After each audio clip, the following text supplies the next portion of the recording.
Mes chers amis, nous sommes à quelques heures de la nouvelle année et je tenais à m'adresser à vous pour vous présenter tous mes vœux dans notre combat commun, ce combat d'une grande loi de liberté autour de la fin de vie.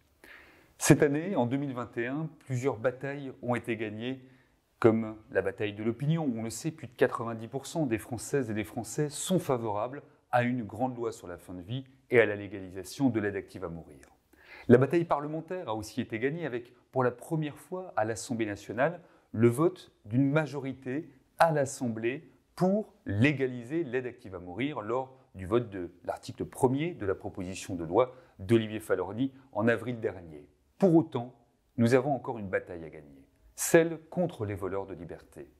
Alors à vous, chers militantes et militants de la liberté, j'adresse tous mes vœux dans notre combat pour une fin de vie libre et choisie.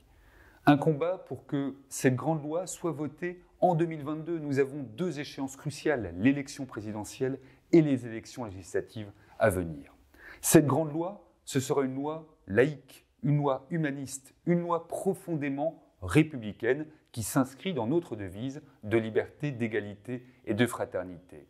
Car je ne veux plus qu'en 2022, des Françaises et des Français aient à s'exiler à l'étranger, en Suisse ou en Belgique, pour pouvoir mourir dans la définition de leur propre dignité, pour pouvoir mourir car les souffrances sont devenues inapaisées et inapaisables. Je ne veux plus en 2022 que certains, parce qu'ils ont les moyens financiers, puissent aller bénéficier d'un suicide assisté en Suisse, alors que d'autres seront condamnés en France à devoir être dans le cadre d'une loi que personne ne nous envie, qu'aucun autre pays n'a mis en place.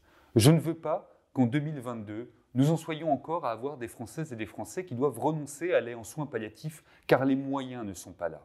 Oui, en 2022, nous devons nous battre pour obtenir cette loi permettant la légalisation de l'euthanasie et du suicide assisté et permettant l'accès universel aux soins palliatifs.